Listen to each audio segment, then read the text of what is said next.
দেশৰ সম্প্ৰতি যিটো কথাই গোটেই দেশখন জোকাৰি গৈছে, গোটেই দেশতে এটা প্ৰতিবাদ হৈছে, সেই বিষয়টোৰ ওপৰত অসমত যি ধৰণেৰে আন্দোলন বা প্ৰতিবাদ হ'ব লাগিছিল মোৰ চকুত পৰা নাই। এইটো দুৰ্ভাগ্যজনক।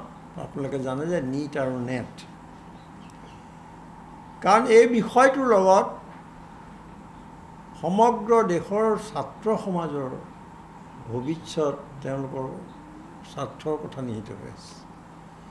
সেইকাৰণে কিমান গুৰুতৰ বিষয়, কিমান গুৰুত্বপূৰ্ণ বিষয় এইটো নকলেও চলে। আজি কেইদিনমানৰ আগতে প্ৰধানমন্ত্ৰী নৰেন্দ্ৰ মোদীয়ে উদাত্ত ভাষণ দি কৈছিলে, বিহাৰত বোধ কৰোঁ, যে ভাৰত সমগ্ৰ বিশ্বতে জ্ঞান আৰু শিক্ষাৰ কেন্দ্ৰবিন্দু হৈ পৰিব।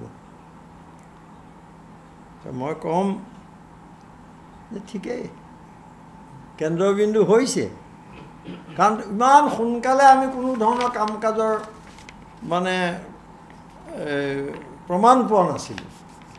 কেন্দ্ৰবিন্দু হ'ল, কেনেকৈ হ'ল? আৰু কেন্দ্ৰবিন্দু হ'ল পৰীক্ষাক কেন্দ্ৰ কৰি, ছাত্ৰ ছাত্ৰীৰ পৰীক্ষাক কেন্দ্ৰ কৰি, আৰু পেপাৰ লিকটো অসমীয়াত পেপাৰ লিকে বুলি কোৱা হৈছে। গতিকে পৰীক্ষা আৰু পেপাৰ লিক এই দুটা কথাই প্ৰমাণ কৰিলে চৰকাৰৰ ভূমিকাক, যে ভাৰতবৰ্ষ সঁচাকৈ কেন্দ্ৰবিন্দুৱে হৈ পৰিছে আৰু হ'বলৈ বেলেগে নাই। কোৱাৰ এদিন পিছতে হ'ব গোটেই ঘটনাটো। গতিকে তেওঁৰ প্ৰধানমন্ত্ৰীৰ যি যশ, গৰিমা সমগ্ৰ বিশ্বতে এতিয়া এনেদৰে ফাটি ফুটি গৈছে যে ছাত্ৰ ছাত্ৰীৰ পক্ষত এষাৰ মাত দিবলৈকো চৰকাৰৰ অৱসৰ নাই, প্ৰধানমন্ত্ৰীৰ এষাৰ মাত মাতিবলৈকো সময় নাই। যিধৰণে আজি 1 বছৰ হৈ গ'ল মণিপুৰৰ ঘটনাকামী ওচৰতে, প্ৰধানমন্ত্ৰীৰ সময় নাই। গোটেই গৰিমা পৃথিৱীত ভাৰতবৰ্ষৰ কথা, এইবোৰ বহুত কথা ক'ব লাগিব। সেইকাৰণে মই এটা বাক্য ক'ব খুজিছোঁ যে পেপাৰ লিক হৈছে নৰেন্দ্ৰ মোদীৰ আত্মনিৰ্ভৰশীল ভাৰতৰ নতুন বৈশিষ্ট্য। এখন আত্মনিৰ্ভৰশীল দেশ। আৰু আপোনালোকে চাওক যে এখন চৰকাৰ কি হৈছে, যে তেওঁলোকে পৰীক্ষা পাতিব নোৱাৰে, পাঠ্যপুথি লিখি উলিয়াব নোৱাৰে, আৰু পাঠ্যপুথি লিখিলেও তাত ইতিহাস বিকৃত কৰাৰ যি প্ৰৱণতা, এইবোৰ ঘটিছে ভাৰতবৰ্ষত। আৰু যিটো ভিন্ন মত, সেইটো সম্পূৰ্ণ নোহোৱা হৈছে। মই আৰু বহুত ক'ব পাৰোঁ, কিন্তু মই চমুকৈ কৈছোঁ যে বিশ্ববিদ্যালয় আৰু কলেজবোৰত তেওঁলোকে মুক্ত চিন্তা সম্পূৰ্ণই বন্ধ কৰি দিছে। তেওঁলোকে যেনে তেনে কি ধৰণে প্ৰতিবাদী কণ্ঠ, যিবোৰ দাবী থাকে, সেইবিলাক কেনেকৈ ধ্বংস কৰিব পাৰি, এইবোৰৰ কাৰণে অতি পৰিকল্পিতভাৱে ষড়যন্ত্ৰত নামিছে। গতিকে মই ক'ব খুজিছোঁ এইটোৱেই, তেওঁৰ আত্মনিৰ্ভৰশীল ভাৰতৰ এটা নতুন বৈশিষ্ট্য।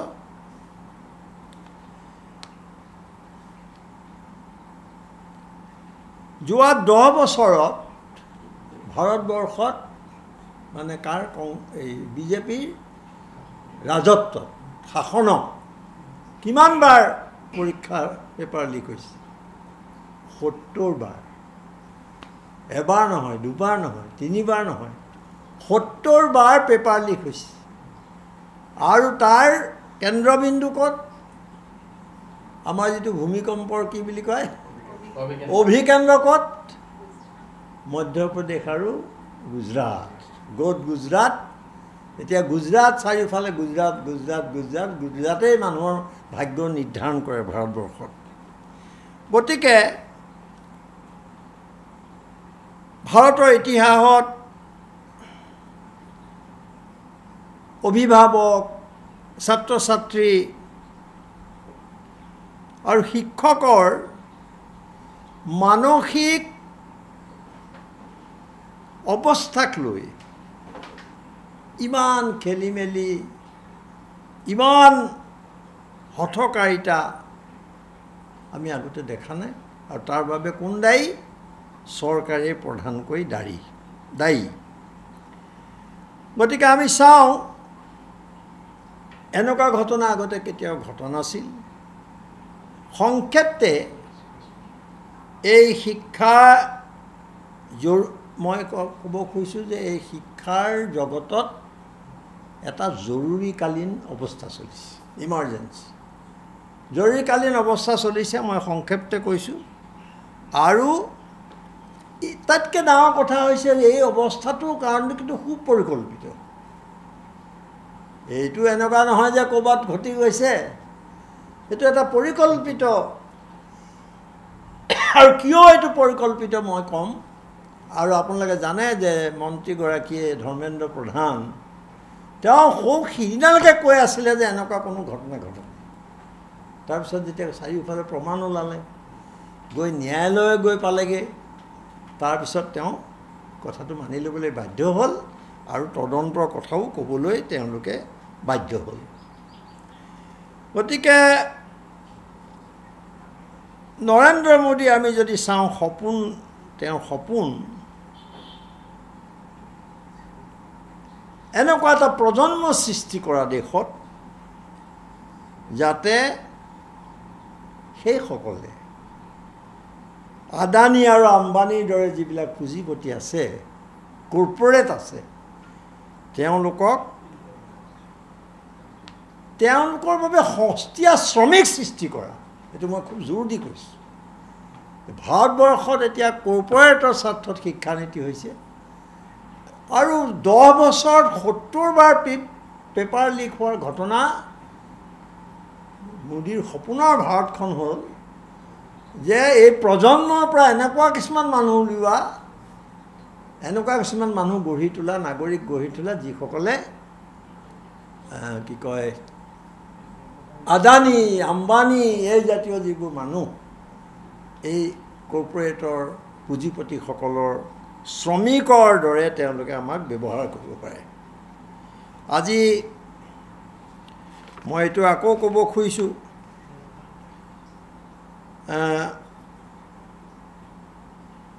দেশ কপোৱা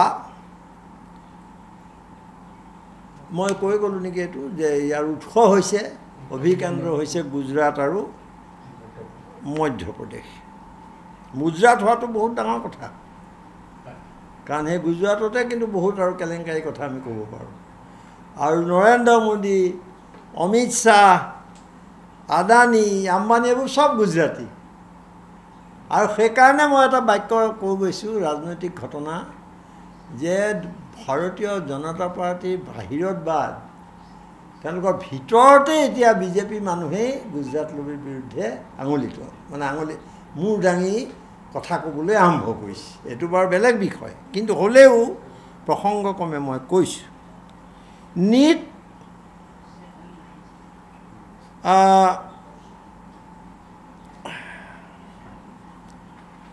গতিকে আমাৰ ছাত্ৰ ছাত্ৰীৰ জীৱন ইতিমধ্যে ধ্বংস কৰা হৈছে আৰু বহুতে এইটো কথালৈ উদ্বিগ্নতা প্ৰকাশ কৰিছে 2 নম্বৰী কৰি উত্তীৰ্ণ হোৱা কোনোবা কাইলৈ চিকিৎসক হ'ব কিমান ডাঙৰ কথা মই অন্য নকওঁৱেই ডাক্তৰ হ'ব ডাক্তৰৰ লগত মানুহৰ জীৱন নিৰ্ভৰ কৰিব কিমান ভয়ংকৰ কথা মই সেইকাৰণে বিষয়টো খুব গুৰুত্ব বুজি আপোনালোকৰ লগত কথা পাতিছোঁ আৰু এইসকল চিকিৎসকেইটো আমাৰ চিকিৎসা কৰিব সমাজক সেৱা কৰাৰ নামত কোনে চিকিৎসা কৰিব সেইকাৰণে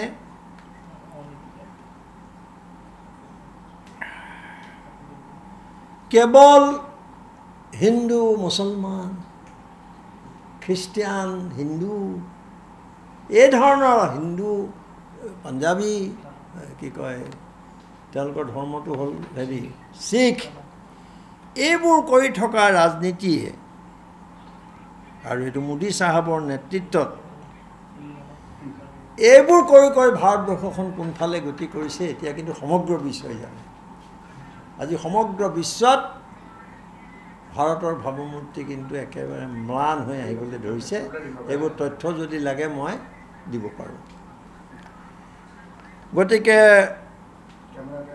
এইবোৰ কথা ভাবিলে আমাৰ সচেতন মানুহৰ, সৎ মানুহৰ গা শিয়ৰি উঠে। দুষ্টবিলাকৰ কথা বেলেগ, সুবিধাবাদী মানুহৰ কথা বেলেগ,